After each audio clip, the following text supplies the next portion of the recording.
Royce the 5'9", man. I got some bad news relating to Royce the 5'9".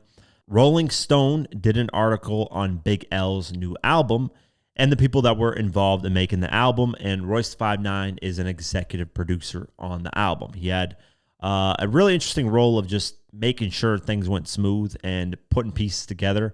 So if you guys ever want to check out that article, it is by Andre G., who is a beast in writing these articles when it comes to Rolling Stone. So check it out. It is called Harlem's Finest Aims to Affirm Big L's Place Among Rap Greats.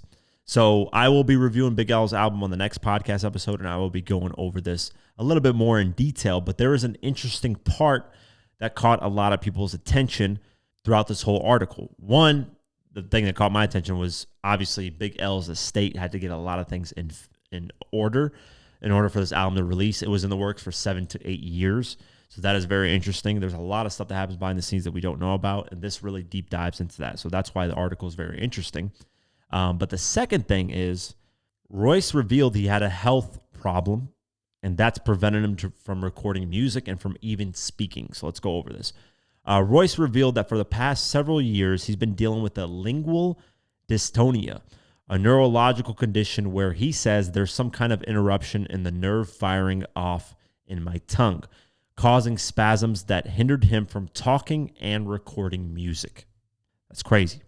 My cranial nerves and my vagus nerve were all inflamed. Vagus nerve, I hope I'm pronouncing that right. We're all inflamed. I got a genetic condition called COMT gene that processes dopamine slower than normal, he explains. And when I did a neurochemistry test, I found out that the left hemisphere of my brain produces less dopamine than the right. So not only is it less dopamine, but it's in an imbalance as well. When your dopamine is low, it's like Parkinson's, ADHD. I had an involuntary movements in my face and in my tongue, so they went on this long thing where they would put me on all different kinds of medicines, he says. He went through several improper diagnoses, but he's almost through it, and he started recording again. He said, I wish I was recording when we were doing this album. He's talking about Big L's album, obviously. Even without a verse on the project, Royce helped craft an album that he and Herard are proud of. After almost an hour of detailing the tedious project of craft and Return of the King, Herard says he wants more artists to prioritize their affairs to prevent some of the headaches that Big L's family has gone through.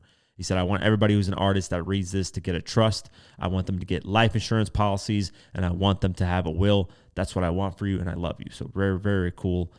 Shout out to them for making this project happen. Like I said, I will be reviewing it on the next podcast episode. Right now, I'm doing the Lloyd Banks one. Yeah, man. Did not know that about Royce the 5'9", and shout out to him for being vulnerable and revealing that to us. I hope he is feeling better. I hope he gets better, and I hope he can get back in the booth doing what he loves. But crazy, man. You never know what someone's going through behind the scenes, and keeping it low key. But hey, at least he's doing better now. That's good news. So I hope he continues to improve, and just relaxes, man. Don't stress out too much, Royce. You solidify your spot as one of the best lyrical rappers out there. And, getting a new project from you would be dope, but your health is more important than that. So, hopefully everything goes well and, you're back to doing what you love. So shout out to you for also contributing to this Big L project. I'm sure that took a lot of effort, especially with all the stuff you're going through with your health. So, yeah, we'll see what happens moving forward.